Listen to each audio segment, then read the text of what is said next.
Hi hello ಎಲ್ರಿಗೂ ನಮಸ್ಕಾರ. Welcome back to KPSC ಸಂದೇಶ.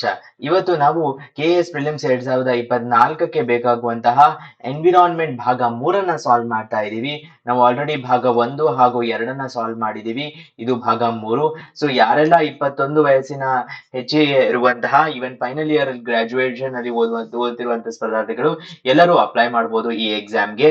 ಸೊ ಈ ವಿಡಿಯೋಲ್ಲಿ ನಾವು previous year question papers questions ಅನ್ನು KPSC ಹಾಗೂ UPSC ನಡೆಸಿದಂತಹ ಪ್ರೀವಿಯಸ್ ಇಯರ್ ಕ್ವೆಶನ್ಸ್ ಅನ್ನ ಸಾಲ್ವ್ ಮಾಡ್ತಾ ಇದೀವಿ. ಸೊ ನಿಮಗೇನಾದ್ರೂ KS ಆಗುವ ಆಸೆ ಇದ್ದಲ್ಲಿ ಇದು ಒಂದು ಈ ದಶಕದ ಸುವರ್ಣಾವಕಾಶ. ನನ್ನ ಹೆಸರು ಸಂದೀಪ್ ದೇಶಪಾಂಡೆ. ಇದು ನನ್ನ ಕಿರುಪರಿಚಯ. ನಾನು ನನ್ನ ಬಿಟೆಕ್ ನ NITK ಸುರತ್ಕಲ್ ಅಲ್ಲಿ ಮೆಕ್ಯಾನಿಕಲ್ ಇಂಜಿನಿಯರಿಂಗ್ ಅಲ್ಲಿ ಕಂಪ್ಲೀಟ್ ಮಾಡಿದ್ದು, ನನ್ನ MS ನ ಫ್ರಾನ್ಸ್ ನ ಎಕೋಲ್ ಪಾಲಿಟೆಕ್ನಿಕ್ ಅಲ್ಲಿ ಮಲ್ಟಿ ಸ್ಕೇಲ್ ಹಾಗೂ multi physics modelling of materials ಅಲ್ಲಿ ಕಂಪ್ಲೀಟ್ ಮಾಡಿದ್ದೀನಿ. Science and technology related topics ಅಲ್ಲಿ ನನಗೆ ಹೆಚ್ಚಿನ ಆಸಕ್ತಿ ಇದ್ದು ಈ ವಿಡಿಯೋಗಳಾಗ್ಲಿ ಕರೆಂಟ್ ಅಫೇರ್ಸ್ ಅಲ್ಲಿ ಬರುವಂತದ್ದಾಗ್ಲಿ ಮತ್ತೆ ಪಾಲಿಟಿ ಎಕನಾಮಿಕ್ಸಿನ ವಿಡಿಯೋಗಳು ನೀವು ಪ್ಲೇ ಲಿಸ್ಟ್ ಅಲ್ಲಿ ನೋಡ್ಬೋದು. UPSC ನಡೆಸಿದಂತಹ ಸಿವಿಲ್ ಸರ್ವಿಸ್ ಎಕ್ಸಾಮಿನೇಷನ್ ನಲ್ಲಿ ಪ್ರಿಲಿಮ್ಸ್ ಎಕ್ಸಾಮ್ ಅನ್ನು 4 ಬಾರಿ ಪಾಸ್ ಮಾಡಿರುವ ನನ್ನ ನಾಲೆಜ್ ಅನ್ನು ಎಲ್ಲರ ಹತ್ರ ಶೇರ್ ಮಾಡಬೇಕು ಅಂತ ಈ ಚಾನಲ್ ಅನ್ನ ಸ್ಟಾರ್ಟ್ ಮಾಡಿರೋದು. ಅದರೊಂದಿಗೆ ಈ ಬಾರಿ ನಡೆಸುತ್ತಿರುವ KS ಪ್ರಿಲಿಮ್ಸ್ 2024ಕ್ಕೆ ನಮ್ಮದೇ ಆದ ಒಂದು own test series, prelims test series ಅನ್ನ ಲಾಂಚ್ ಮಾಡಿದೀವಿ. ಇದರಲ್ಲಿ 20 ಸಬ್ಜೆಕ್ಟ್ ವೈಸ್ ಟೆಸ್ಟ್ ಹಾಗೂ 10 ಫುಲ್ ಲೆಂತ್ ಟೆಸ್ಟ್ ಇರುತ್ತೆ. ಸೊ ಈ ಟೆಸ್ಟ್ ಸೀರೀಸಿನ ಮುಖ್ಯ ಉದ್ದೇಶ ಏನು ಅಂದ್ರೆ ಒಂದು ಲೈವ್ ಡಿಸ್ಕಷನ್, ಟೆಸ್ಟ್ ಡಿಸ್ಕಷನ್ ಮಾಡಬೇಕು ಅಂತ. ಎವ್ರಿ ಕ್ವೆಶನ್ಗೆ ಆಪ್ಷನ್ಸ್ ಅನ್ನ ನೋಡಿ ಅದರ ಆಪ್ಷನ್ಸ್ ಎವ್ಯಾಲ್ಯೂಯೇಷನ್ ಮಾಡಬೇಕು ಅಂತ, ಮತ್ತು ಎಲಿಮಿನೇಷನ್ ಟೆಕ್ನಿಕ್, ಲಾಜಿಕಲ್ ರೀಸನಿಂಗ್ ಅಲ್ಲಿ ಹೇಗೆ ಆನ್ಸರ್ಸ್ ಅನ್ನ ತೆಗಿಬೇಕು ಅಂತ. ಸೊ ಅದರೊಂದಿಗೆ ಸೆಂಟ್ರಲ್ ಹಾಗೂ ಕರ್ನಾಟಕ ಬಜೆಟ್ ಮತ್ತು ಎಕನಾಮಿಕ್ ಸರ್ವೆ ಪಾರ್ಟ್ಸ್ ಅನ್ನು ಡಿಸ್ಕಸ್ ಮಾಡಬೇಕು. Totally 120 hours plus video lectures ಅನ್ನ ಈ ಟೆಸ್ಟ್ ಸೀರೀಸ್ ಅಲ್ಲಿ ಇನ್ಕ್ಲೂಡ್ ಮಾಡಿದೀವಿ. ನೀವು ಆಲ್ರೆಡಿ ನೋಡಬಹುದು ಈ ಡಿಸ್ಕಷನ್ಸ್ ಒಂದು ಭಾಗಗಳಾಗಿ ನಾವು ಅಪ್ಲೋಡ್ ಮಾಡ್ತೀವಿ. ಬಟ್ ಎಂಟೈರ್ ಡಿಸ್ಕಷನ್ ಅಲ್ಲಿ 100 ಕ್ವೆಶನ್ಗಳು, ಸೊ 30 ಟೆಸ್ಟ್ಗಳು, ಅಂದ್ರೆ ಅರೌಂಡ್ 3000 ಟಾಪಿಕ್ಸ್ ಕವರ್ ಮಾಡುವಂತಹ ಒಂದು ಪ್ರಯತ್ನ ಇದು. ಸೊ ನಿಮ್ಗೆ ಇಚ್ಛೆ ಇದ್ದಲ್ಲಿ ಈ ಟೆಸ್ಟ್ ಸೀರೀಸ್ ಅನ್ನ ಸೇರ್ಕೋಬಹುದು. ಸೊ ತಡ ಮಾಡದೆ ಸ್ಟಾರ್ಟ್ ಮಾಡೋಣ ಇಂದಿನ lecture. Loss and damage fund is correct. ಯಾವುದು ಸ್ಟೇಟ್ಮೆಂಟ್ ಲಾಸ್ ಅಂಡ್ ಡ್ಯಾಮೇಜ್, ಯಾವುದು ಲಾಸ್ ಆಗಿದೆಯೋ, ಯಾವುದಕ್ಕೆ ಡ್ಯಾಮೇಜ್ ಆಗಿದೆಯೋ ಅದನ್ನ ರಿಕವರ್ ಮಾಡಲು ಒಂದು fund. So a fund is establish to recover or ಅದನ್ನ ಕಡಿಮೆ ಮಾಡಲು. ಯಾವುದರಿಂದ ಲಾಸ್ ಆಗತ್ತೆ ಯೂಶುವಲಿ ಅಂಡ್ ಡ್ಯಾಮೇಜ್ ಆಗತ್ತೆ ಅಂದ್ರೆ ಕ್ಲೈಮೇಟ್ ಚೇಂಜ್. ಸೊ ಕ್ಲೈಮೇಟ್ ಇಂದ ಆದಂತಹ ಲಾಸ್ ಅಂಡ್ ಡ್ಯಾಮೇಜ್. ನಾವು ಈ ತರದ ಪ್ರಶ್ನೆಗಳಿಗೆ ಲಾಜಿಕ್ ಹಾಕಬೇಕು. It is a global financial package. ಹೌದು. Ensure the rescue and rehabilitation countries facing cascading effects of climate. ಈ ಪಾರ್ಟ್ ವರ್ಗೂ ಕರೆಕ್ಟ್ ಇದೆ. ಕ್ಯಾಸ್ಕೇಡಿಂಗ್ ಎಫೆಕ್ಟ್ಸ್ ಅಂದ್ರೆ ಏನಪ್ಪಾ ಅಂತ ಅಂದ್ರೆ ಒಂದೇನೋ ಅರ್ಥಕ್ವೇಕ್ ಆಗತ್ತೆ, ಅರ್ಥಕ್ವೇಕ್ ಇಂದ ಬಿಲ್ಡಿಂಗ್ಸ್ ಬೀಳುತ್ತೆ, ಬಿಲ್ಡಿಂಗ್ಸ್ ಇಂದ ಲೈಫ್ಸ್ ಲಾಸ್ ಆಗತ್ತೆ, ಲೈಫ್ಸ್ ಲಾಸ್ ಆದ್ಮೇಲೆ ಚಿಲ್ಡ್ರನ್ ಆರ್ಫನ್ ಆಗ್ಬೋದು, then they become responsibility of somebody else.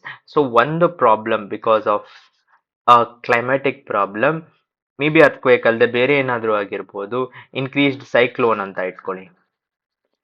So ಇದರಿಂದ ಆಗುವಂತಹ ಒಂದು ಡ್ಯಾಮೇಜು ಅದನ್ನು ಸರಿಗೊಳಿಸಲು. Yes, option 1 is correct. So statement 1 correct ಆದ ತಕ್ಷಣ ಬಿ ಮತ್ತು ಡಿ ಅನ್ನ ಎಲಿಮಿನೇಟ್ ಮಾಡಬೇಕು. ಇದೇ ರೀತಿಯಾಗಿ ನಾವು 50% ಕ್ಲೋಸ್ ಬಂದಾಯ್ತು ಆನ್ಸರ್ಗೆ. Next part, at the 27th conference in Egypt fund was formally established.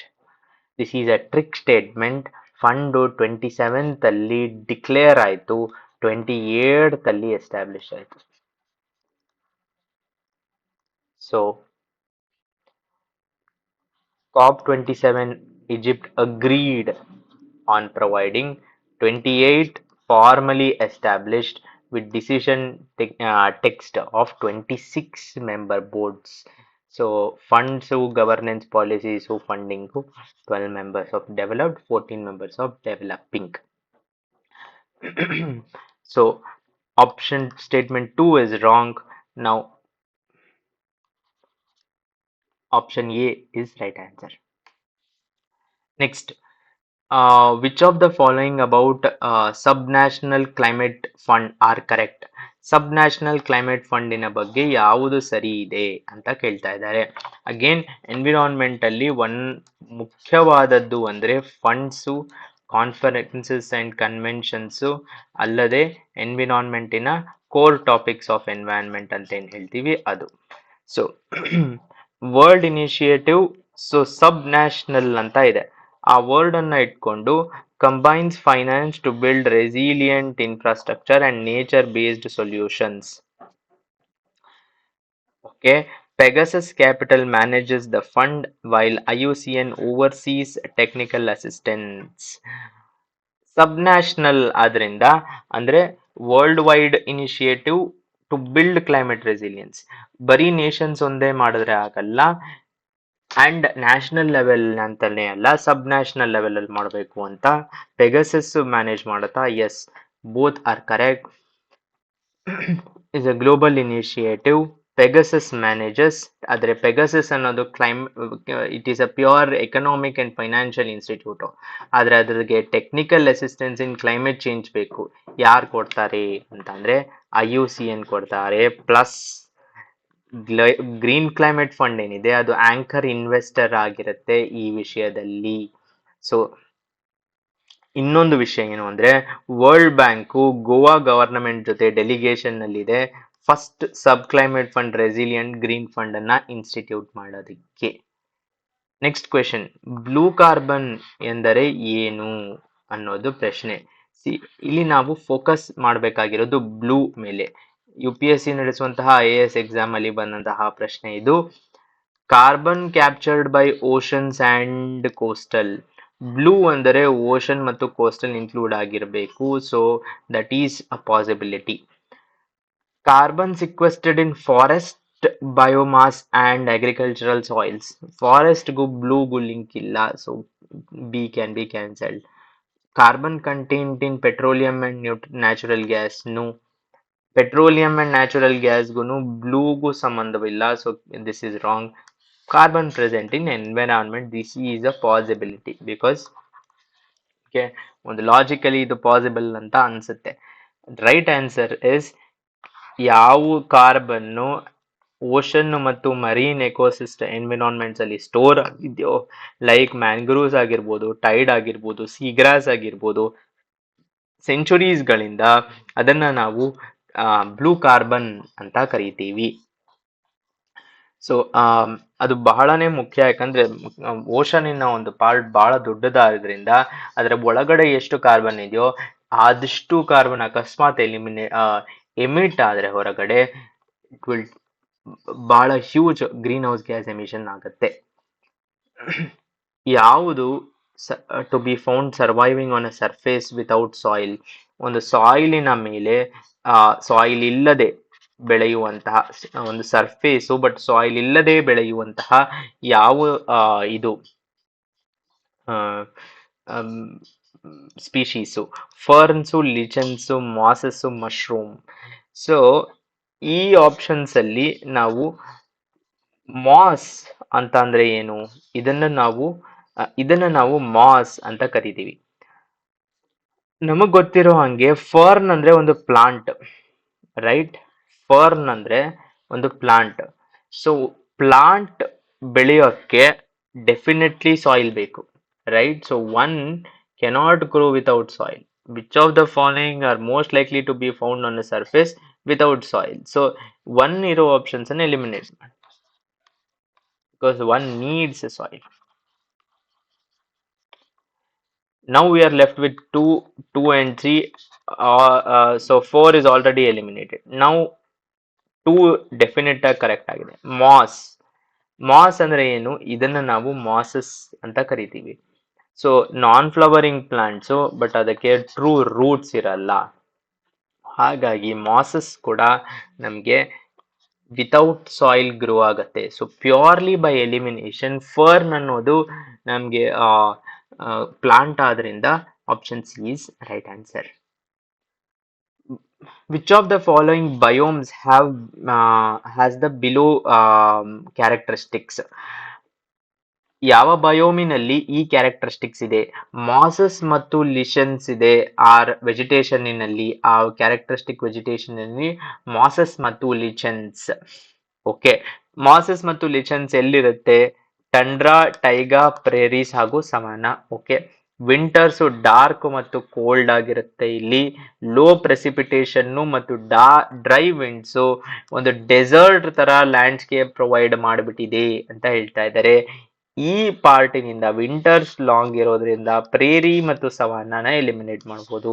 ಈಗ ಉಳಿತು ಟಂಡ್ರಾ ಮತ್ತು ಟೈಗಾ. ಟಂಡ್ರಾ ಬಯೋಮ್ ಏನಿದೆ ಇದು ಬಹಳ ಕೋಲ್ಡೆಸ್ಟ್ ಬಯೋಮ್. ಓಕೆ, ಆಲ್ಮೋಸ್ಟ್ ಇದನ್ನ ಡೆಸರ್ಟ್ ಅಂತಾನೆ ಕರೆಯೋದು ಬಿಕಾಸ್ ಆಫ್ ತುಂಬಾ ಕಡಿಮೆ ಮಳೆ ಬರುವುದರಿಂದ. ಸೊ ಆರ್ಕ್ಟಿಕ್ ಐಸ್ ಕ್ಯಾಪ್ಸ್ ಆಗಿರ್ಬೋದು, ನಾರ್ತ್ ಅಮೆರಿಕಾ ಮತ್ತು ಯುರೋಪ್, ಸೈಬೇರಿಯಾ, ಇವೆಲ್ಲ ಅಲಾಸ್ಕಾ ಅಂಡ್ ಕೆನಡಾ, ಈ ಎಲ್ಲ ದೇಶಗಳಲ್ಲಿ ಏನು ಹರಡಿದೆಯೋ ಟಂಡ್ರಾ ಬಯೋಮು, ಅದರ ಕ್ಯಾರೆಕ್ಟರಿಸ್ಟಿಕ್ಸ್ ಇದು ಅಂತ ಗೊತ್ತಾಗ್ತಾ ಇದೆ. ಮತ್ತು ವೆಜಿಟೇಷನ್ ಏನಪ್ಪಾ ಅಂತ ಅಂದ್ರೆ ಕೇವಲ ಮಾಸಸ್ಸು, ಲಿಚನ್ಸು, ಸೆಡ್ಜಸ್ಸು ಇವೆಲ್ಲವೂ. ಪ್ರೆಸಿಪಿಟೇಷನ್ ತುಂಬಾನೇ ಕಡಿಮೆ, ಡೆಸರ್ಟಿನ ತರ. Thermal temperature increase due to thermal pollution ಇಂದ ಆಗುವಂತಹ ಕಾಮನ್ ಎಫೆಕ್ಟ್ಸ್ ಏನು ಅಂತ ಕೇಳ್ತಾ ಇದ್ದಾರೆ. ಒಂದು metabolism of marine organisms increase ಆಗತ್ತೆ. ನಮ್ಮ ಮೆಟಬಾಲಿಸಮ್ ಏನಿದೆ ಟೆಂಪರೇಚರ್ ಹೈ ಆಗ್ತಾ ಆಗ್ತಾ ನಮ್ಮ ಮೆಟಬಾಲಿಸಮ್ ಕೂಡ ಇನ್ಕ್ರೀಸ್ ಆಗತ್ತೆ. ಅದು ಸರ್ವೇ ಸಹಜ. ಕಡಿಮೆ, ಹಾಗಾಗಿ ಬಿಸಿಲು ಜಾಗದಲ್ಲಿರುವ ಜನರು ಜಾಸ್ತಿ ಮೆಟಬಾಲಿಸಮ್ ಇರೋದನ್ನ ಕಾಣ್ತೀವಿ. Then increased, so 1 is correct. Then option C and A can be eliminated. Increased rate of deposition of organic matter. Okay, ಗೊತ್ತಿಲ್ಲ ಅಂತ ಮಾಡ್ಕೊಳ್ಳೋಣ. Development of anaerobic condition in water bodies. ಒಂದು ವಿಷಯ ಏನು ಅಂದ್ರೆ ಟೆಂಪರೇಚರ್ ಇನ್ಕ್ರೀಸ್ ಆಗ್ತಿದ್ದಂಗೆ, that is thermal pollution increase ಆಗ್ತಿದ್ದಂಗೆ deposition of organic matter ಏನಿದೆ ಅದು ಕೂಡ ಇನ್ಕ್ರೀಸ್ ಆಗತ್ತೆ. 2 is ಕರೆಕ್ಟ್. ಯಾಕೆ ಅಂದ್ರೆ bacterial content, bacteria 45-50 degree temperature ಅಲ್ಲಿ ಥ್ರೈವ್ ಆಗತ್ತೆ. It is very, so deposition increases. ಇನ್ನೊಂದು, ಒಂದು ಸತೆ ವಾಟರ್ ಬಾಡೀಸ್ ಅಲ್ಲಿ ಆಕ್ಸಿಜನ್ನಿನ ಕಂಟೆಂಟ್ ಕಡಿಮೆ ಆಗ್ತಾ ಆಗ್ತಾ ಅಲ್ಲಿ ಎನರೋಬಿಕ್ ಅಂದ್ರೆ ಬದುಕಲಾಗದ ಒಂದು ಸಿಚುವೇಶನ್ ಅರೈಸ್ ಆಗತ್ತೆ. So ocean creatures water body rely on water. Specific temperature ranges, microbes, fungi and sea plants narrow temperature range ಅಲ್ಲಿ ಸರ್ವೈವ್ ಆಗುವಂಥದ್ದು. So option D 1, 2 and 3 is right answer.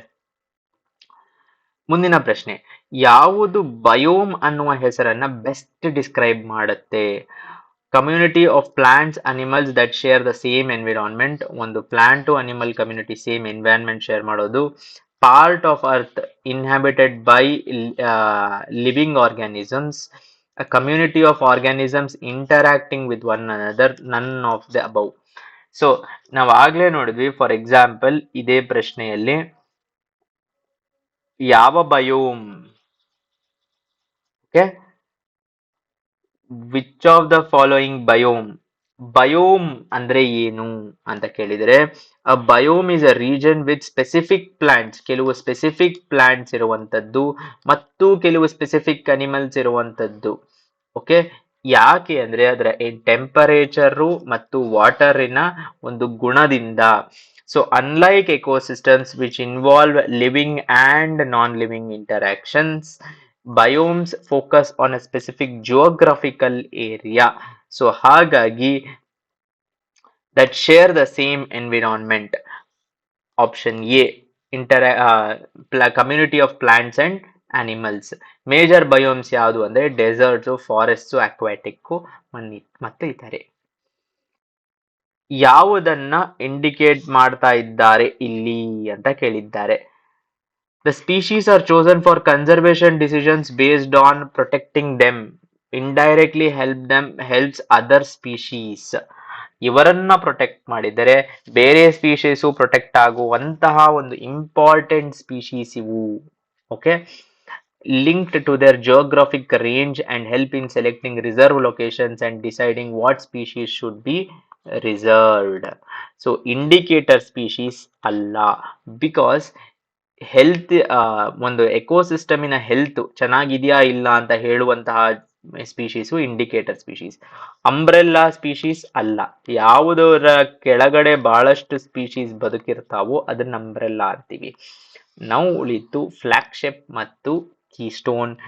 ಸರಿಯಾದ ಉತ್ತರ ಕೀಸ್ಟೋನ್ ಸ್ಪೀಶೀಸ್ ಅಂತ ಏನ್ ಹೇಳ್ತೀವಿ, significant impact on environment.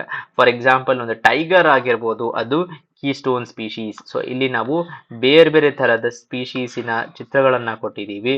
ಇವೆಲ್ಲವೂ ಒಂದು keystone ಆಗಿರುತ್ತೆ, ಇನ್ನೊಂದು ಫ್ಲಾಗ್ಶಿಪ್ ಆಗಿರುತ್ತೆ.